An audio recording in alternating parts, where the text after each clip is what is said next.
Welcome everyone. It's great to see you here. There's a few faces that we haven't been seeing in a while. So thank you so much for making the time and joining the Mainstreaming Socially Connected Affordable Multi-Unit Housing Across BC workshop. And before we start, I would like to acknowledge that most of us are joining from the traditional, ancestral, and unceded territories of the Musqueam, Squamish, and Tsleil-Waututh nations. So the first thing that I'm gonna do is introduce myself and introduce the hosts, the people that are gonna be in the main room, your facilitators and note takers. So my name is Patty Rios. I'm gonna be living here in the main room. And then my colleagues, when you hear your hand, if you get your name, can you just wave so everyone knows who you are? My colleagues, Madeline from Happy City, then Michelle Hoare from the Hey Neighbour Collective, and Stacy Butter. We'll also be facilitating activities in the main room. And then where we go into breakout groups, you'll see Hussam Elokta, Meg Holden, Megan Winters, Meredith Sones, Claire Graham, and Calista Otoni. You'll get to know them once you get into the breakout groups, but for now, this is all the support group. And a big thanks to the note takers that today are joining us and making sure that we capture everything that is going to be discussed. So Kiana, Gasale, Lainey, Mohammed, Teresa, Afia, Moreno, Ahad, Isabella, and Sarah. Thank you so much for making the time today. Ryan Cope is gonna be our troubleshooting person. So Ryan, if you wanna leave all of your information in the chat room, and we'll also be sharing a slide in a few minutes so that people can contact you in case they are having any issues.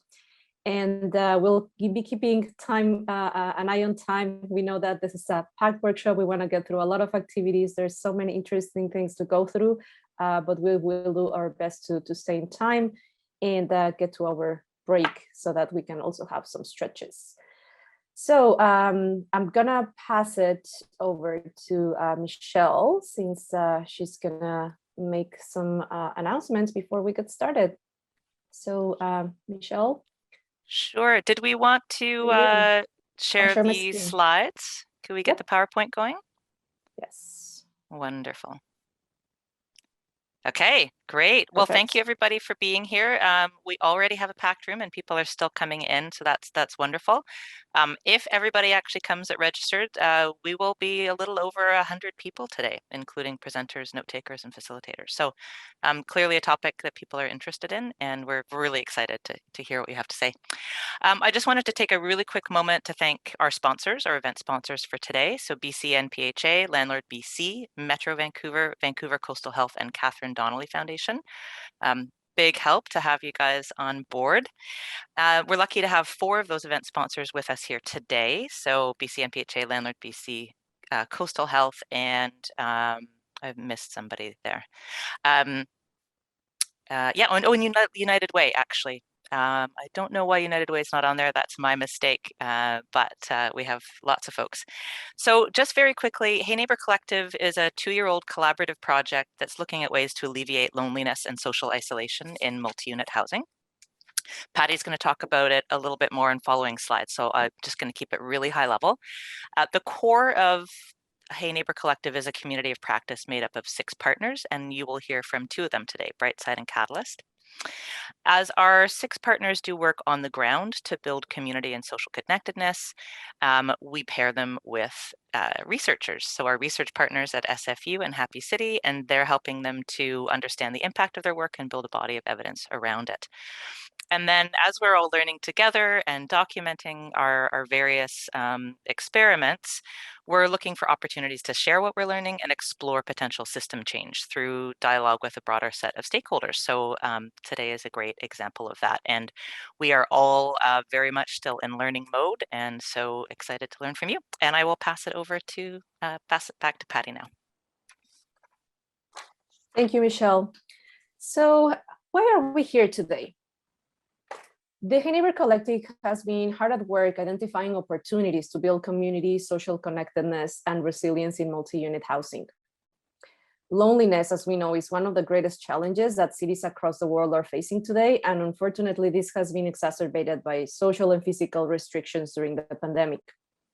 Last fall, the Neighbour Collective hosted a workshop bringing together the Neighbour Collective practice partners, researchers, planners, not-for-profit and for-profit developers, and sociability advocates to discuss opportunities to promote social connectedness.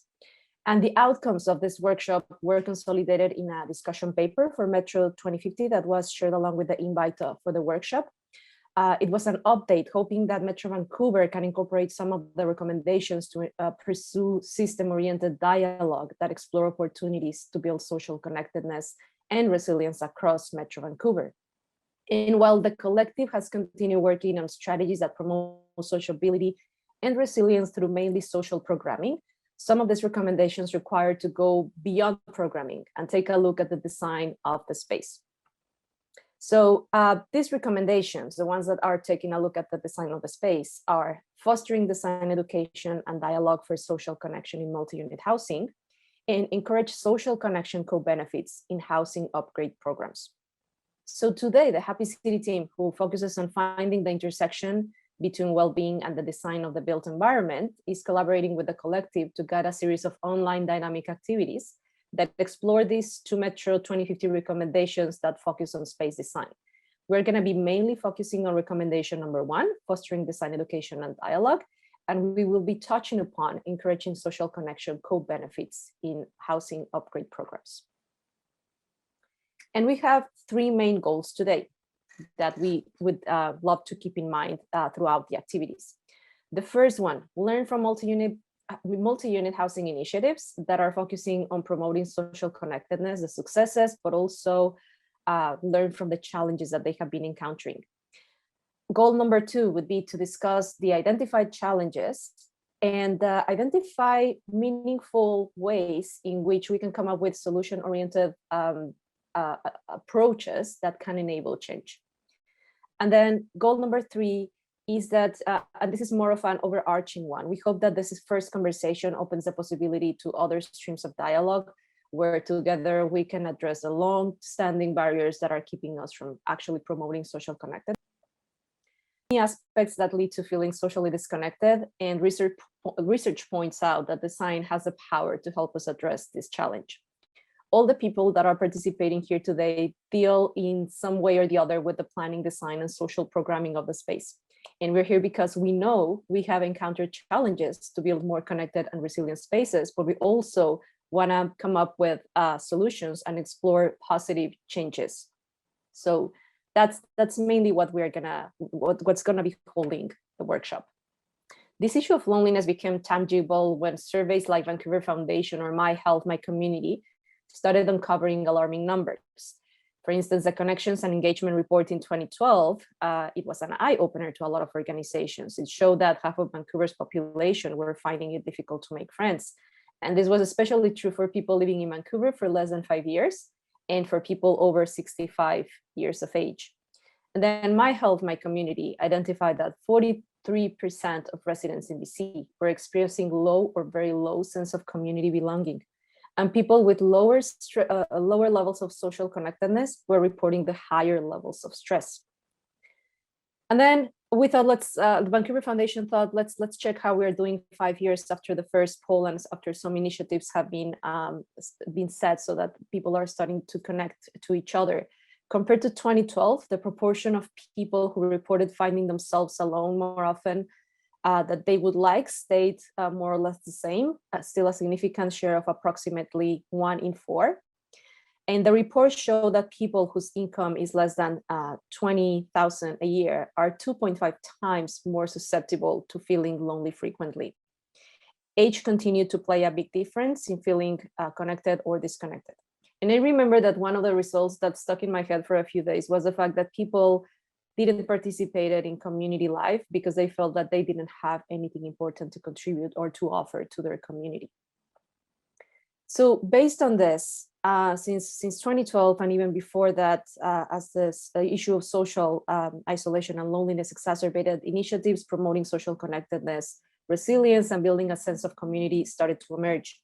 For instance, the Small Neighborhood Grants by Vancouver Foundation offering neighbors up to $500 to carry on activities to connect and spend time with neighbors.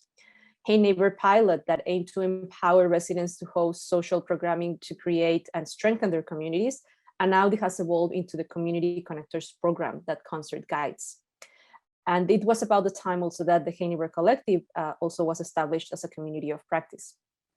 In Victoria, the Connect and Prepare initiative used presentations, interactive games, and friendly discussions so that neighbors could get to know each other, learn a little bit more about acute emergencies and chronic stresses, and identify assets and priorities, and implement shared preparedness projects. The Close to Home project is another example. It was tailored for older adults, and the goal was to address isolation and loneliness in multi-unit residential buildings by offering on-site social, recreation, and educational programs. And last but not least, from United Way, the Hi Neighbor program, which works with you to create opportunities to make a difference in your community in a way that actually matters to you. These are all great initiatives. They are proving to bring people together. So we got to do everything in our hands to elevate them. And a way to do this is through the design of the space. As city planners, designers, and property managers, we can provide the right canvas to ensure that these initiatives thrive. So what can be done in terms of space design that promotes social connectedness? As you know, the Happy City team has been hard at work trying to cover this for the past 5 years, especially in multi-unit housing. Building on the previous work, mainly Happy Homes and the Design to Engage program, and conversations that we've been having with the industry for the past months, we have identified design opportunities and also big moves that are being implemented by different practitioners. And they are proving to be successful to bring people together and as we emerge from this pandemic. The champions will talk more about their approach and how they have been addressing or how they've been approaching sociability. But before we go into those learning journeys, I just want to share some quick actions and big moves as precedents for the ones that the champions will be sharing. First, let's look at the 5 design actions. Social clusters. Social clusters are small nooks at the end of interior or exterior corridors where people can casually socialize. Green social spaces. By green social spaces, we are talking about a central courtyard that was one of the spaces that you actually selected during the poll, or a delineated space between the sidewalk and main entrance where people can spend more time together and in close proximity to nature. Co-locating services. This is achieved by placing, for instance, the laundry rooms or kitchens next to an amenity room or with direct access to outdoor space to ensure people can casually connect while taking care of house chores. Community gardens. This action represents an activity where people of different ages and disregarding mobility constraints can participate and work on something together. And the last one that has been very relevant across initiatives is having a balance of indoor and outdoor shared spaces. These are typically the amenities that allow people to meet and carry out diverse recreational activities. What we are beginning to see is that they are tailored to address residents' needs and interests. The space can be flexible and they can evolve through time. So these are very specific design moves that can be addressed during the design of the building. But what about the big moves, the things that we need to take a step back, zoom out, and think about them during the reasoning, planning, and design process? One of them is design guidelines. They include either resident-informed guidelines, like the ones that are carried out by Catalyst, to connect them to understand residents' needs and how financial and human resources can be maximized when designing multi-unit buildings, and the active design guidelines to support daily physical fitness and social interactions in buildings, like the ones that were developed by the City of North Vancouver. Both guidelines can help inform new buildings and retrofits. Another big move considers land assembly. It refers to transforming single-family lots into multi-unit housing sites. Developers often go through a lengthy rezoning application, we all know this, to provide a high number of homes and take advantage of the site's privileged location. The Tomo House Learning Journey will be talking more about this move. The third big move is creating innovative partnerships. They allow developers to secure land and increase affordable housing supply. Often this allows and this addresses some of the financial constraints that we have been identifying and that you have flagged that is one of the big challenges. Often this allows for mixed tenure, address affordability issues, and nurtures a more inclusive and resilient community. We will hear more about this from Cohere and Housing for Women. Diverse unit types. This is a big mood that needs to be decided upon early stages of the process. The number of bedrooms that are going to be included in each unit and how diverse it's going to be so that it can welcome different household configurations and they can live in the same building. And finally, mixed tenure and supportive services.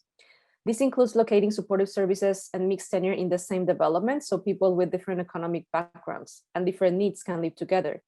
Implementing this move across neighborhoods would be the ideal way to go, and it could have the potential of enabling people that rely on certain supportive services to access affordable housing no matter what they live in. So these are kind of like the design aspects, design actions and big moves that you will be hearing about during the learning journeys, and they are going to expand on others. These are the ones that we have been hearing that they are parallel across initiatives and are proving to help bring people together. Before we go into the learning journeys, I just want to come back to the goals so that we can keep an eye on them, kind of like just keep them fresh in our mind. We're going to learn from the multi-unit housing initiatives that promote social connectedness. We're going to discuss challenges and identify solutions. And we're going to identify where are the possibilities to open up a dialogue and then have further conversations. The reason why I'm bringing this up is because you will find that during Champions presentations, the topic of affordability will be automatically linked to social connectedness. Housing affordability and social connectedness are two goals that are interwoven. And while we agree that housing affordability is a crucial aspect to address as we emerge from the pandemic, we acknowledge that today we won't be solving this issue entirely. However, we do believe that by focusing on social connectedness today, we can find new avenues to unlocking affordable living. So let's dive deep into sociability through multi-unit housing design and explore the co-benefits that a more connected, resilient community can promote.